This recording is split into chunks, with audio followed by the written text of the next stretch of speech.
So my first question to you is, tell me the role of medical officer. Yes, sir. So the role of medical officer is basically to attend the OPD and the IPD services, then to implement the universal immunization schedule in his or her PHC or the center, then to cater national health programs in that particular area. Then along with that,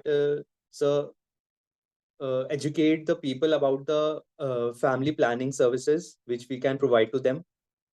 Then to see any epidemic diseases in that particular area, and to maintain the cold chain of the vaccines present at his or her center, and then to train the ASHA and the Anganwadi workers. Then we have the field work as well, like to see after the sub centers which are under the medical officer. Then he acts as the source of contact between the rural population and the urban healthcare. And to conduct normal deliveries at his or her center. Okay, you answered very well. Now tell me your achievements. So my achievements basically, sir, I've been a keen participator in various events throughout my college life. I have attended various workshops in AIMS New Delhi. Apart from that, I am a certified BLS provider. I have been organizing and participating in various co-curriculars and cultural activities throughout my college life, for which I've received various medals and certificates as well. And I've been a keen participator in various sports and events throughout my college life as well. So, okay, what you learned in your interns? Sure, sir. So during my internship, I was very enthusiastic about learning new things in the various departments which I was posted regularly. I was basically more interested towards the surgical side as compared to the medicinal side. So I had an attitude of getting up daily and learning new thing every day. I learned a lot during my surgical postings. I attended various. I helped with various minor OT and major OT procedures with my seniors. Along with that, I learned various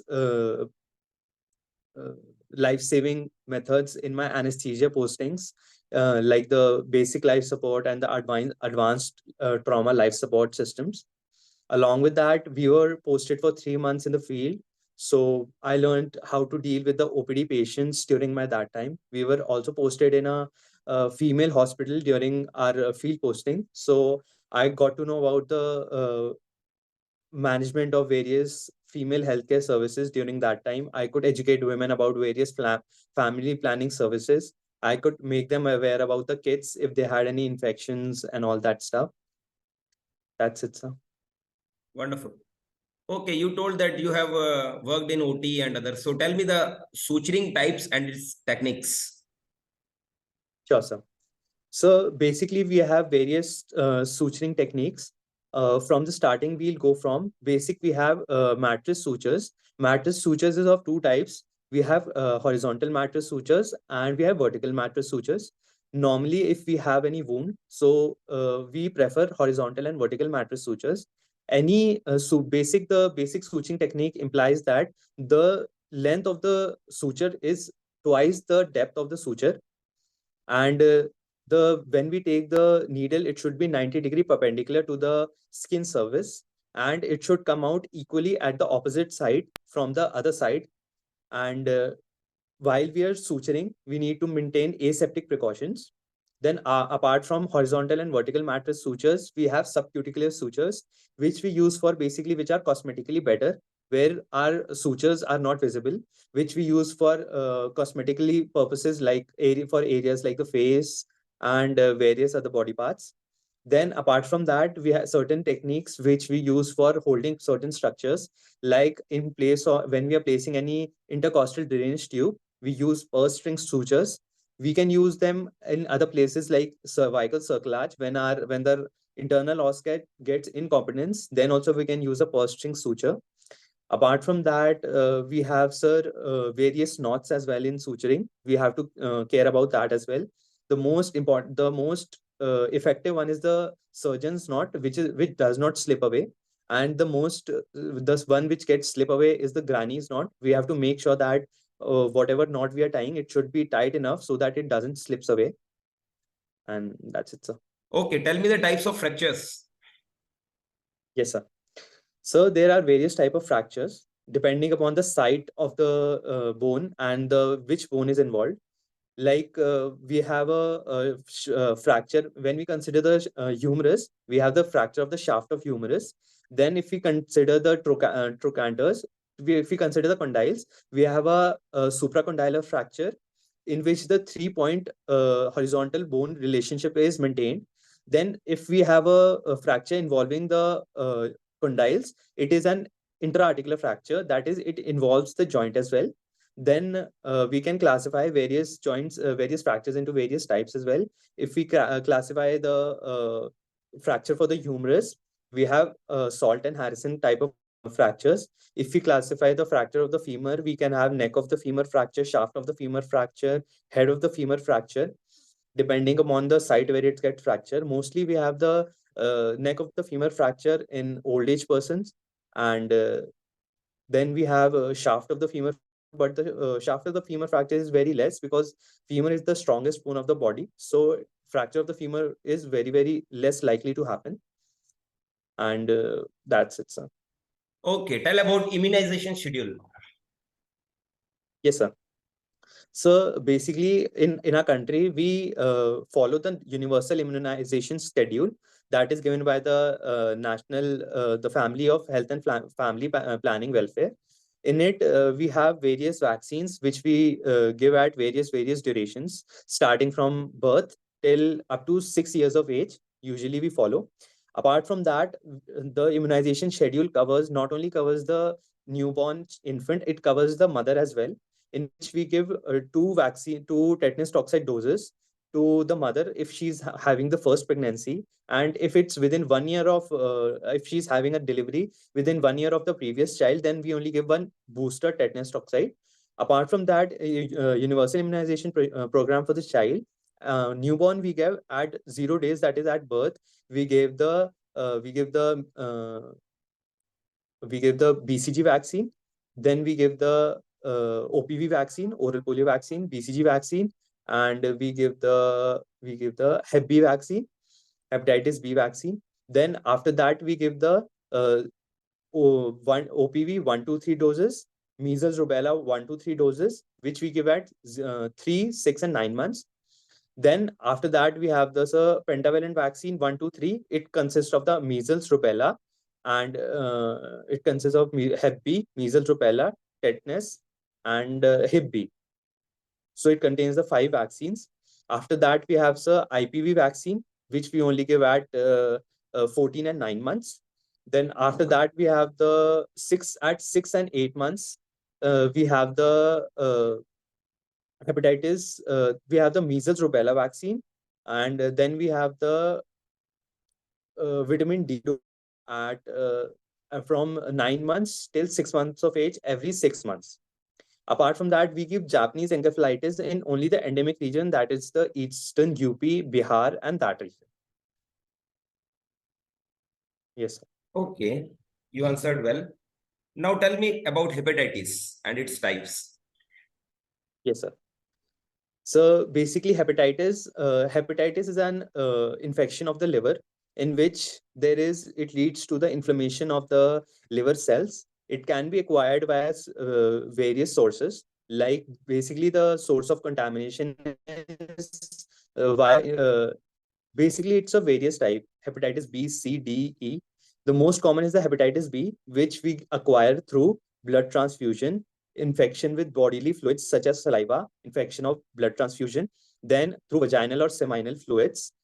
And we doesn't contact through touching or kissing. We don't contact these viruses. Then when after contracting these viruses, it leads to inflammation of the liver, and it leads to a prodromal stage.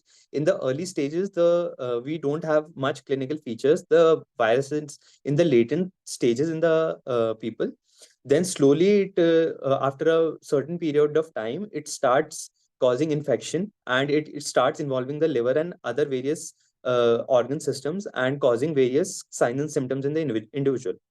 Apart from that, sir, if we can acquire it through the mother, the child can have it through birth. The newborn infant can have it through birth or from a mother, and so the treatment is mainly symptomatic. We don't have any specific treatment for it. The treatment depends upon the symptoms, and in certain cases, when the stage is very critical, we use certain antiviral agents. Apart from that, we use moreover we use the symptomatic treatment which we can use for the liver and for the symptoms which the patient have for the fever, for the other infections as well. How many types of fever are there? So there are, depending upon various things, there are various types of fevers. Like, first of all, if we categorize according to the type of fever, we have step ladder fever, which we usually see in typhoid, which we have a morning, evening rise of temperature.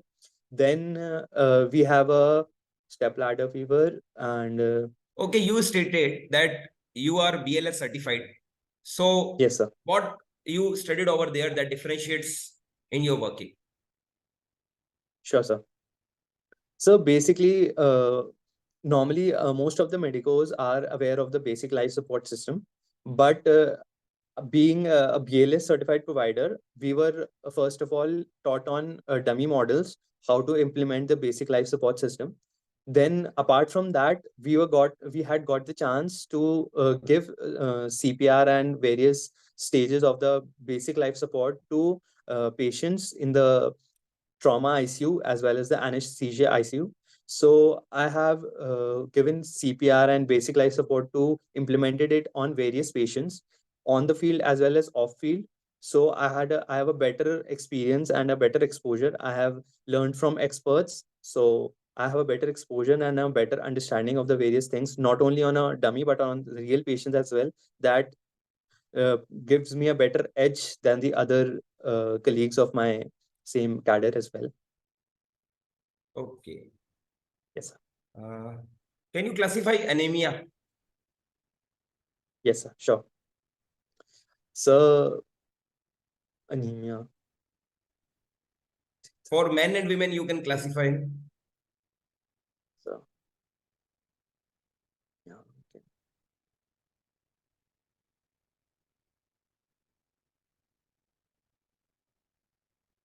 Sure, sir. So anemia, basically, I can classify it depending upon the etiology. Basically, we have microcytic anemia, macrocytic anemia, and normocytic anemia. Basically, this depends upon the RBCs which we are getting affected. Microcytic anemia is when the RBCs have normal, a slightly lesser shape than normal. It is, we have the MCV normal than the range. Then we have the normocytic normochromic anemia, where we have the size and color of the RBC similar as that of the normal RBC. Then we have the macrocytic normochromic anemia, where the size is normally larger than the normal RBCs. In this, for example, we can take as megaloblastic anemia, where we have deficiency of vitamin B12 and folic acid, which leads to there is a defect in the pathway, which leads to formation of very large megaloblasts in the formation of the erythroblast, which leads to formation of megaloblast, and hence we have megaloblastic anemia. Then in microcytic anemia, we can we can say there are sickle cell anemia, which is a normal, smaller than the normal size. Sickle cell anemia is basically due to the defect in the hemoglobin chain, which leads to breakdown of the RBCs, resulting in the sickling of the RBCs. Hence, the RBCs are able to carry less oxygen as compared to the normal because of the smaller size. But the sickle cell RBCs, there is a slight advantage to the people living in the African population. Hence, because they give a better life, and there is a better morbidity rate in the people out there, because the malaria antigen is not able to survive on the RBCs. Hence, there is a better edge over them in the people suffering from sickle cell anemia out there. And normocytic normochromic is slightly the functioning, the anatomy of the RBC is same, but there is a defect in the physiological aspects of the RBCs. Hence, we have a normocytic normochromic RBCs. Okay, tell me about fibroids. its Sure, sir. factors, and even the management. Yes, sir. So fibroids basically these are benign tumors of the myoma of the uterus. These are of various types. There is a FIO classification depending upon the location of the fibroid.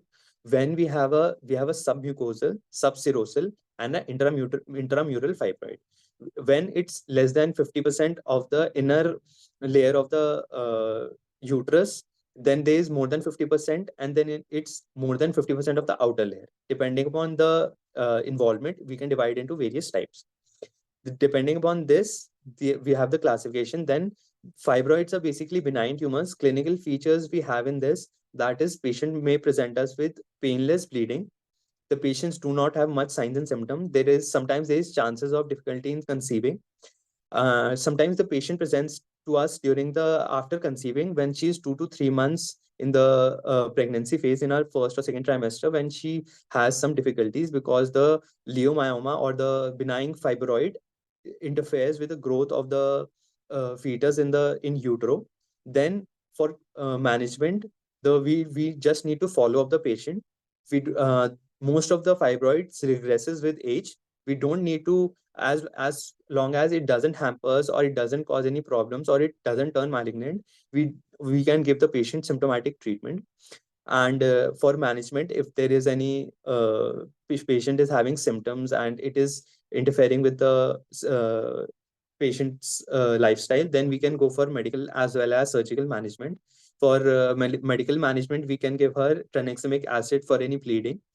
Then for pain, we can give her mefenamic acid, and for pain, we can give this for weak and bleeding tranexamic acid. And for surgical management, we have myomectomy, where we laparoscopically remove the fibroid from the uterus, and uh, in 2 to 3 months, the patient gets back to normal, and after 1 year, we can say the patient can conceive back after the surgery.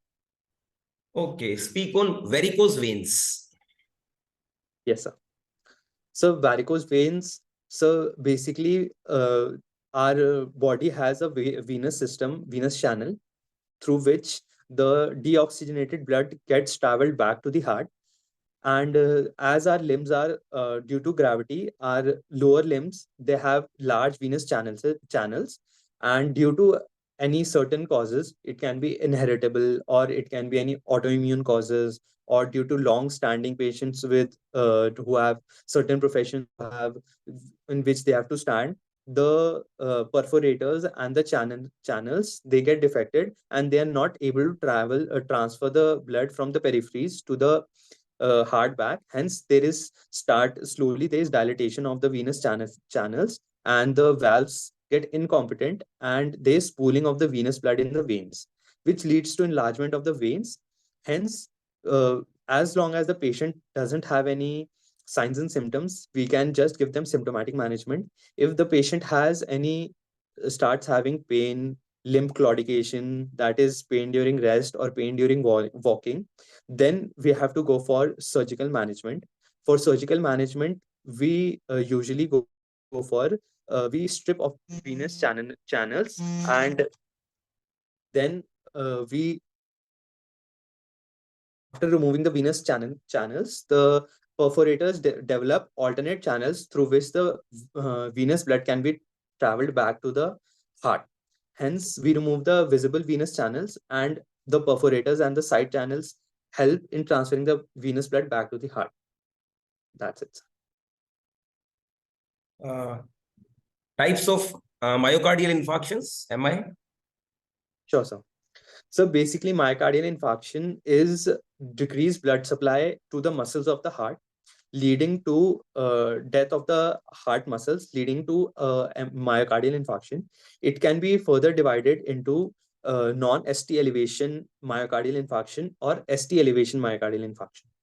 Basically, if a patient comes to us with jaw pain radiating to the left arm, with these clinical features, we go for 12 limb ECG along with symptomatic management like oxygen, IV fluids. As we take the 12 lead ECG, on that we see if there is any ST elevation. Our immediate management is we go for morphine. We give the patient morphine and we give oxygen 90 to 95% saturation and aspirin 325 mg and nitrates. Along with that, we can give warfarin and statins. If there is no ST elevation MI, then we go for troponin levels. If their troponin levels are raised, then it's a non-ST elevation MI, and if the troponin levels are not raised, then it's an then we go for both the managements. We go for uh, antiplatelet therapy like thromboxane A2, clopidogrel, and then we go for stent replacement or stent placement in the patient. If the patient is less than 2 hours, then we go for percutaneous intervention, that is percutaneous placement of the stent. If the door to hospital time is more than 2 hours, we immediately need to put him on anticoagulants and antiplatelets first. Then we need to take him up for surgery. Speak on cold chain. Sure, sir. So basically, we have various type of vaccines at our various centers. So at our PHC level, basically we have various types of methods to keep the vaccines, from ice-lined refrigerators to deep freezers to cold vaccine boxes to ice packs. And main, we have to maintain a cold chain from the source, that is from the vaccines are manufactured. Like in India, we have the Serum Institute of India, from where the vaccines are mostly manufactured and distributed throughout the country, to the last source, that is the PHC or the subcenter. From there, we need to maintain a cold chain so that the vaccines are maintained and they don't get spoiled. At the individual vaccine level, on the vaccines, we have a VVM known as the vaccine vial monitor. It has a vaccine vial monitor. It basically shows, it has a color coding on it. As if the color is less than, it has a inner square and outer box. If the inner square color and the outer box is different, that is the inner square box is always should be lighter than the outer box. As soon as the inner color box and the outer square becomes of same color, then the vial should be discarded. It should not be used. Apart from that, at the deep freezer level, we have to keep the vaccines mostly in the freezer. That is at 0 to -6 degree. That is a normal fridge temperature.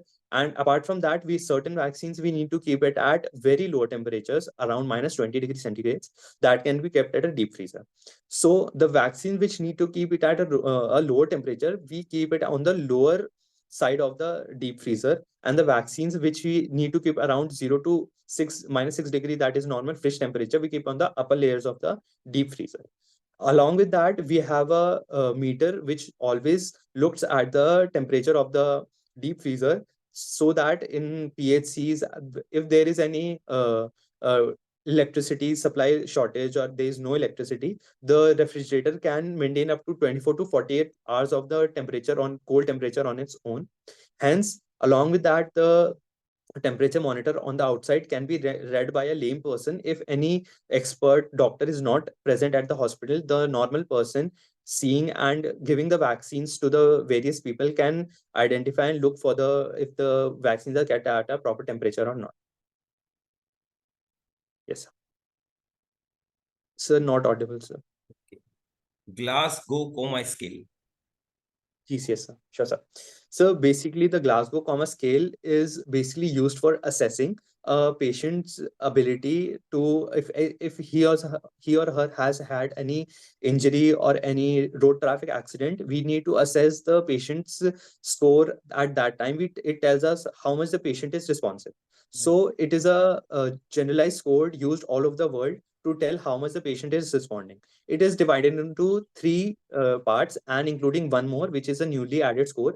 Mainly, we have the motor response, the verbal response, and the MV motor and the eyes response, EVM. Along with that, a new response has been added, known as the pupillary response. Total Glasgow Coma score is 15. Sorry, 15 is the total score, and along with that, a new pupillary score has been added if the pupils are of the patient are closed or not, or responding to light or not. If both the pupils are responding, then it's 0. If one pupil is responding, we subtract this score from the original 15 score of the GCS to tell us the exact score which we are getting. So eyes, we have the six types. Verbal, we have 5 types, and the motor, we have 4 types.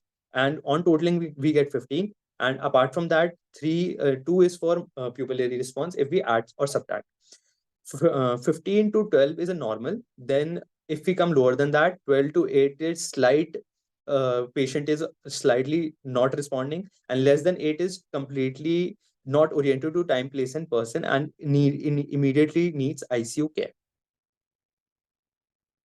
Okay. Tell about Red Cross Society. Sure, sir. Red Cross Society.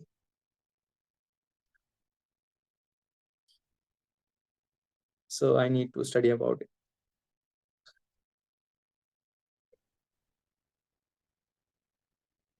Can you tell something about road accident trauma?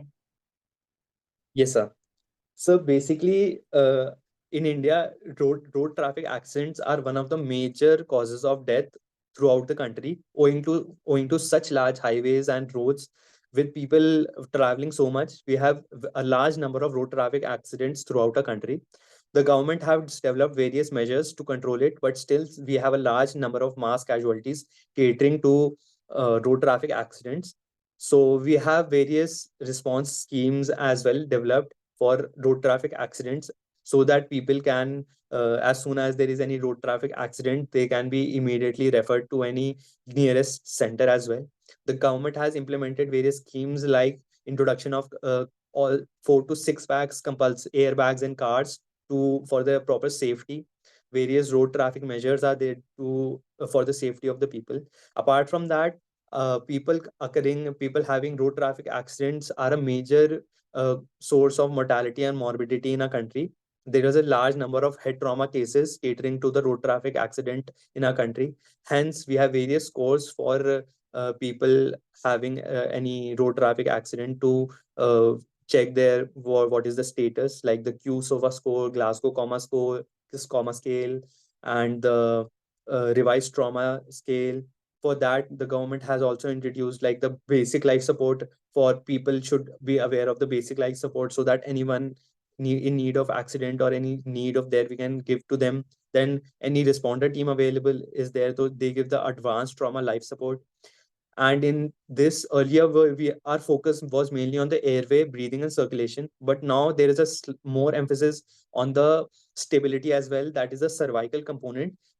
Because a large number of people having road traffic have a cervical component involved. So hence we have to give a importance to the stability of the neck, so that there is no movement of the neck, and we can stabilize it and shift any person of a road traffic accident to the nearby healthcare facility available. How do you find this surprise medical interview? So it was very nice because I wasn't prepared at all. So I got to know that where Today I your was class lagging. was only of personal questions. Yes, sir. And I know that if you ask 100 questions also, I can answer in 10 minutes. Yes, My sir. speed is very speedy. But since, as you are my well-wisher, yesterday, as I told you to have some testimonial, and on the spot, you said, okay, sir, I'm really satisfied and I don't have any problem. So I thought that I should give something different to you, because Yes, such thing really motivates and like increases your confidence. If I tell yes, sir. you that there would be an interview and I will practice, then that's a separate case. Yes, sir. On the I'll spot, if you're prepare and asking, come. that makes you big practice. Give me a call. Yes, sir. I'm giving you personal questions. Okay, sir.